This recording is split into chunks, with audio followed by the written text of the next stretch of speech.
तो हाय सभी को राम राम राधे राधे। आई होप कि आप सभी लोग बढ़िया होंगे, मस्त होंगे और अपनी तैयारी में भी आप लोग लगे होंगे। तो चलिए आज की सीज़न की शुरुआत करते हैं। थोड़ा सा पेशेंस बना के वीडियो में एंड तक बने रहिएगा।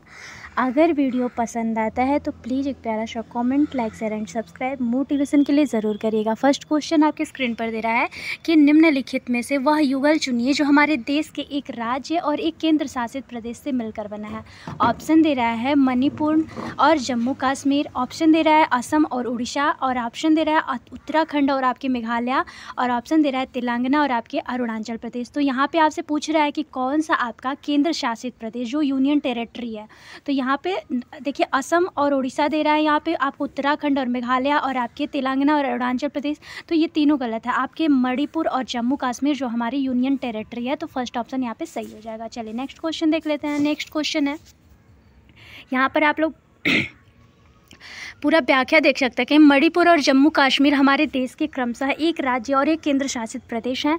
वर्तमान में हमारे भारत देश में कुल 28 राज्य और आपके 8 केंद्र शासित प्रदेश हैं। केंद्र सरकार द्वारा दादर और नगर हवेली तथा दमन एवं दीव को विलय करके एक केंद्र शासित प्रदेश बनाने के लिए दादर, नगर हवेली और दमन दीव जो है आपके केंद्र शासित प्रदेशों का विलय हुआ है। विधेयक किसने पे तो आपके 2019 में पेश हुआ था, याद रखिएगा। चलिए नेक्स्ट क्वेश्चन देख लेते हैं।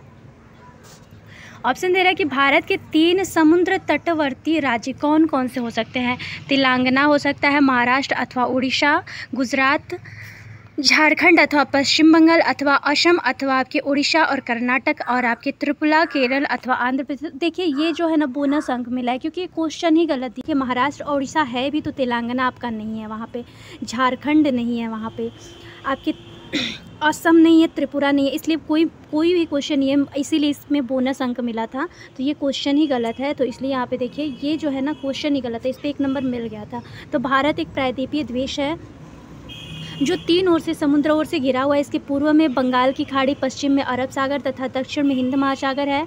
भारत के 9 समुद्र तटवर्ती राज्य है गुजरात, महाराष्ट्र, गोवा, कर्नाटका, केरल, तमिलनाडु, आंध्र प्रदेश, उड़ीसा और आपके पश्चिम बंगाल। तो इसलिए ऑप्शन ही वो गलत था। इस प्रश्न में कोई भी विकल्प तर्क संगत नहीं था, इसीलिए आयोग ने इस सभी को बोनस अंक में दे दिया था। तो ये नंबर ही वैसे ही मिल गया था। बोल रहा है कि मध्य प्रदेश के 3 निकटवर्तीय राज्य को चुनिए। ऑप्शन दे रहा है आप लोग को गुजरात, महाराष्ट्र, छत्तीसगढ़, उत्तर प्रदेश, राजस्थान अथवा बिहार, और ऑप्शन दे रहा है कि गुजरात, उत्तर प्रदेश, तेलंगाना, राजस्थान, झारखंड और आपके। तो यहाँ पे आपसे क्या पूछा है कि मध्य प्रदेश के 3 निकटवर्ती राज्य। तो यहाँ पे गुजरात होगा, महाराष्ट्र और आपके छत्तीसगढ़। क्या महाराष्ट्र, गुजरात और आपके छत्तीसगढ़। ऑप्शन ए सही हो जाएगा। यहाँ पे उत्तर प्रदेश, राजस्थान, बिहार नहीं। तो ये आपका ऑप्शन नंबर फर्स्ट ही सही हो जाएगा। चलिए क्वेश्चन दे रहा है कि नीचे दिए गए किस राज्य के पहाड़ों के जंगलों में लोग झूम खेती के तरीके को अपनाते हैं। झारखंड, मिजोरम, असम अथवा छत्तीसगढ़। तो आप सबको पता है कि झूम खेती जो है आपके मिजोरम का है। तो ये ऑप्शन वैसे ही सही हो जाएगा। झूम खेती कहाँ होता है, आपके मिजोरम में होता है। और झूम खेती होती कैसे है कि 1 साल बो देंगे लोग तो 2-3 साल तक ये लोग छोड़ देते हैं, फिर वो जो घास वगैरह होता है उसे जला देते हैं, और जो राख होता है तो वो खाद के रूप में वो लोग उसे उपयोग करते हैं। तो इसलिए ये ऑप्शन नंबर आपका 20 सही हो जाएगा, मिज़ोरम।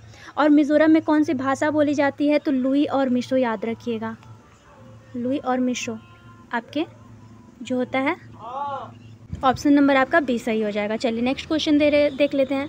और याद रखेंगे झारखंड में कौन सी भाषा बोली जाती है तो कुडुक भाषा बोली जाती है। झारखंड में आपके कुडुक भाषा बोली जाती है, कुडुक भाषा। चलिए नेक्स्ट क्वेश्चन देख लेते हैं। यहाँ पर देखिए भारत के पूर्वोत्तर राज्यों में जैसे कि मिजोरम हुआ, अरुणाचल प्रदेश, मेघालय आदि के जंगलों में लोग झूम की खेती करते हैं, और इस विधि में जंगलों को काटकर तथा जलाकर क्यारियाँ बनाई जाती हैं, फसल बोई जाती हैं। इसे स्लैश एंड बर्न किसी के नाम से भी जाना जाता है। तो इसे याद रखिएगा, स्लैश अथवा बर्न किसी के नाम से। भारत में 3 फसल ऋतुएं होती है जो इस प्रकार हैं, रबी, खरीफ और जायद। रबी की फसल में आपके गेहूँ, चना वगैरह आ जाएगा, और आपके खरीफ की फसल में धान, आपके गन्ना, और आपके जायद की फसल में अभी जो चल रहा है आपके खीरा, ककड़ी वगैरह जितने ये होते हैं तो आपके जायद की फसल में। तो आपके भारत में 3 फसल ऋतुएं मानी जाती हैं, रबी की फसल, खरीफ की फसल और आपके जायद की फसल। चलिए नेक्स्ट क्वेश्चन देख लेते हैं। हमारे देश में पाए जाने वाले अति सामान्य पक्षियों का वह युगल जोड़ा चुनिए जिनकी दृष्टि सर्वश्रेष्ठ होती है, जो हमारी तुलना में वस्तु को 4 गुना अधिक दूरी से स्पष्ट देख सकते हैं। ऑप्शन दे रहा है कि कबूतर और कौवा और कोयल, और आपके गिद्ध अथवा फाख्ता अथवा आपके चील और बाज। तो आप सबको पता है कि जो गिद्ध और आपके चील और बाज जो होते हैं हम इंसानों से मतलब ये 4 गुना अधिक देख सकते हैं। ये ऑप्शन नंबर आपका 4th सही हो जाएगा। चलिए नेक्स्ट क्वेश्चन देख लेते हैं। हमारे देश में पाए जाने वाले अति सामान्य पक्षियों में चील और बाज ऐसे पक्षी हैं जिनकी दृष्टि श्रेष्ठ होती है और ये हमारी तुलना में वस्तुओं को 4 गुना अधिक दूरी से स्पष्ट देख सकते हैं। पश्चिम बंगाल को दार्जिलिंग स्थित पज्जा नायडू हिमालयन जूलॉजिकल पार्क को हाल ही में देश का सबसे श्रेष्ठ चिड़ियाघर घोषित किया गया था, ये भी याद रखिएगा। मच्छरों द्वारा फैलने वाले 2 रोगों का समुच्चय चुनिए। यहाँ पे ऑप्शन दे रहा है आप लोगों को कि हैज़ा और आपके मियादी बुखार, हैज़ा और आपके मलेरिया, मियादी और आपके मलेरिया अथवा डेंगू और चिकनगुनिया। तो यहाँ पे मच्छर से पूछा है ना, तो ये हैज़ा आपका जो होता है ना, मियादी बुखार जो होते हैं आपके किससे होते हैं, तो दूषित पदार्थ खाने से होते हैं। हैज़ा और मलेरिया, तो हैज़ा तो आपके दूषित से होता है, मलेरिया आपके मच्छर से होता है। यहाँ पे मियादी बुखार और मलेरिया दे रहा है, तो मलेरिया भी आपके मच्छर से होता है। डेंगू और चिकनगुनिया, यहाँ पे डेंगू भी आपके मच्छर से होता है और आपके चिकनगुनिया, तो ये दोनों आपके मच्छर से होते हैं। यहाँ पर मच्छरों द्वारा फैलने वाले 2 रोगों का समुच्चय डेंगू और चिकनगुनिया है। मच्छर लोगों और जानवरों में रोग कारकों, वायरस और परजीवी फैलाते हैं। कुछ मच्छर जनित रोग जो होते हैं निम्नलिखित जैसे डेंगू हुआ, मलेरिया, चिकनगुनिया, पीला बुखार, जीका वायरस, लसिका, ये सारे आपके जापानी इंसेफेलाइटिस, ये सारे आपके मच्छरों द्वारा होने वाले रोग होते हैं। क्वेश्चन दे रहा है कि पहाड़ी क्षेत्र की किसी लड़की ने अपने राज्य के अधिकांश घरों के बारे में निम्नलिखित विवरण दिया। क्या कि हमारे यहाँ वर्षा बहुत होती है, हिमपात भी होता है, जब ठंड अधिक हो जाती है तब धूप में बैठना अच्छा लगता है और हमारे घर पत्थर अथवा लकड़ी से बनाए जाते हैं। हमारे घरों की छतें जो होती हैं ढालू होती हैं। यह राज्य कौन सा हो सकता है? ऑप्शन दे रहा है आप लोगों को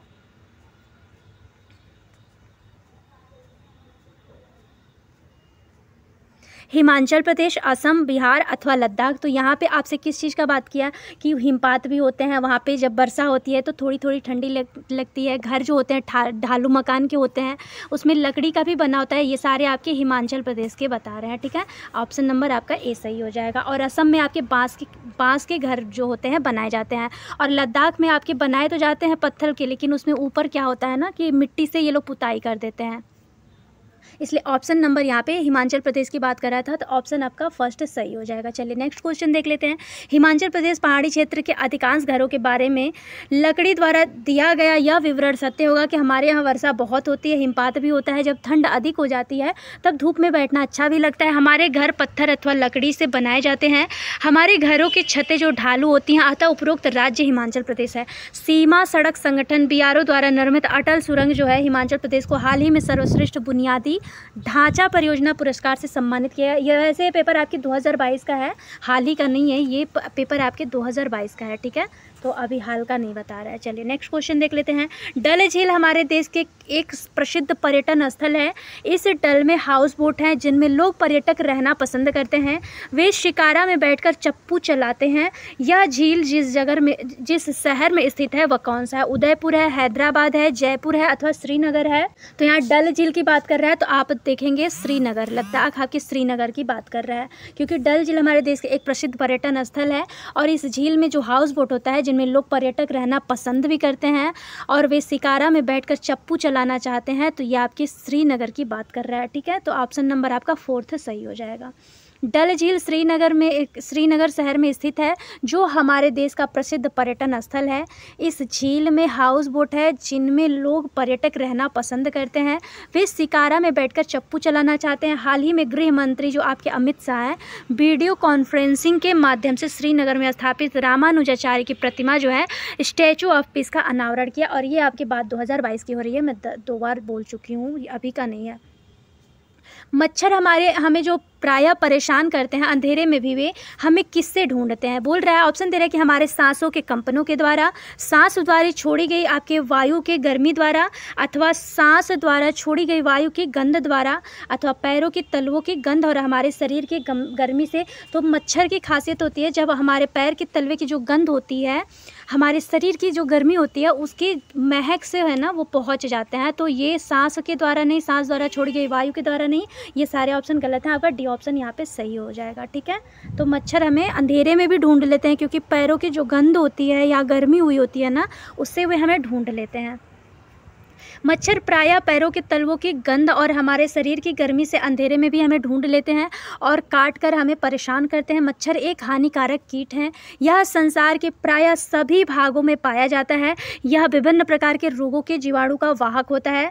राष्ट्रीय वेक्टर जनित रोग नियंत्रण कार्यक्रम के अनुसार 2018 में भारत में डेंगू के 1 लाख से अधिक और वर्ष 2019 में 1.5 लाख से अधिक मामले इसके दर्ज किए गए थे। तो आई होप कि आप सबको सेशन पसंद आएगा। अगर पसंद आए तो please like share and subscribe जरूर करिएगा। मिलते हैं सभी को नेक्स्ट वीडियो में। बाय।